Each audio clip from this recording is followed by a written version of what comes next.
Le dur désir de durer par Annie Ernaux.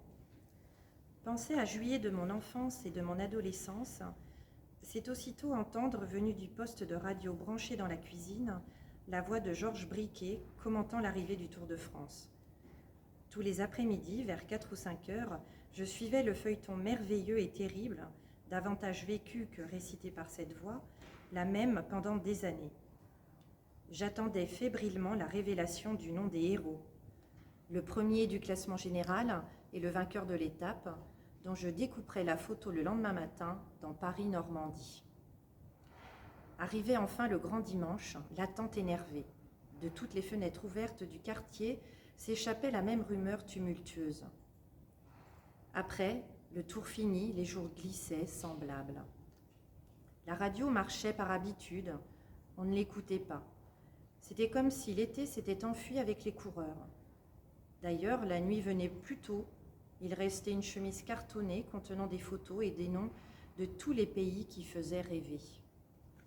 Van Est, Darrigade, Gemignani, Köbler, Mahé, Ossenforder, Bahamontes. Des prénoms qui sonnaient étranges et jolis. Stan Ockers, Rudi Altig, Apo, Lazarides, ou anciens, Lucien Tesser, Roger Rivière, Bernard Gauthier, plus tard Raymond Poulidor. Parce que dans les régions rurales françaises, où avaient grandi les coureurs, on transmettait le petit nom du père ou du grand-père. Le mercredi 26 juin 1963, un jour gris et moite, le Tour arrive à Rouen. Une étudiante, c'est moi, écrasée par la fatigue des examens, se réveille à 17h30 dans sa chambre de la cité universitaire.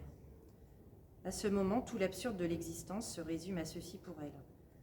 Elle vient de rater ce qui a été le grand désir de ses 15 ans, voir passer le Tour de France. Nous sommes des millions à avoir des moments de nos vies inséparables du Tour. Bobet, Anquetil et les autres font partie de notre mémoire, de notre imaginaire, de nous-mêmes. Source de rêves et d'émotions, ils nous ont d'une façon ou d'une autre, à un moment, aidés à vivre. C'est cela même qui définit une culture. Le Tour de France a été, demeure, l'épreuve sportive la plus populaire. Populaire au sens où Victor Hugo et Charlot l'étaient. Qui intéresse et touche, atteint et émeut un grand nombre de gens. Qui aussi offre le moins de distance avec la vie quotidienne, le corps. De fait, c'est le cyclisme entier qui est populaire, l'homme et sa machine. Rares sont les sports pratiqués avec un objet possédant une fonction dans l'existence de tous les jours. Ne parlons pas de la compétition automobile, moins considérée comme un sport que comme un jeu mortel avec la technique, mais que faire d'une raquette, outil dépourvu de sens sinon sorti d'un rectangle aux dimensions réduites, écrit François Salvin, d'une paire de skis en dehors des pistes. La bicyclette, elle a libéré des générations de piétons et elle continue de servir, relevant à la fois du loisir et de l'utilité.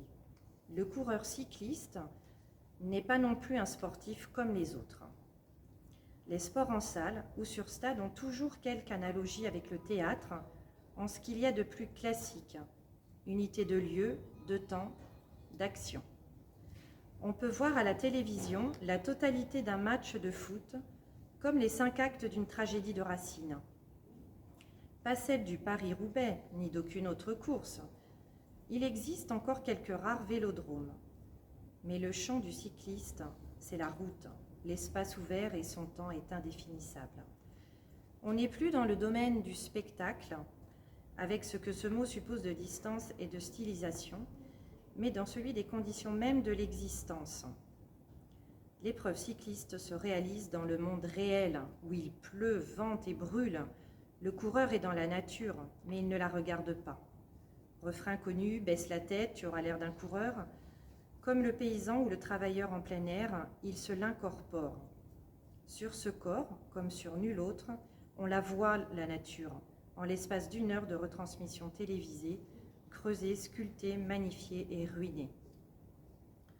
Entre le coureur cycliste et le public se tisse une connivence qu'ignore le champion de tennis, voire de football. Ceci vire rapidement à la star. Celui-là ne cesse pas d'être un homme. « Vas-y, copie !»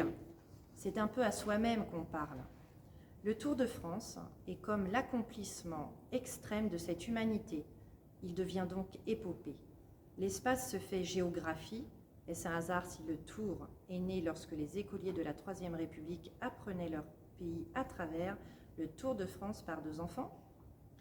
Le temps se fait histoire, étape après étape, celle d'une communauté d'hommes avec ses luttes internes, ses drames et le dur désir de durer dont parle Éluard.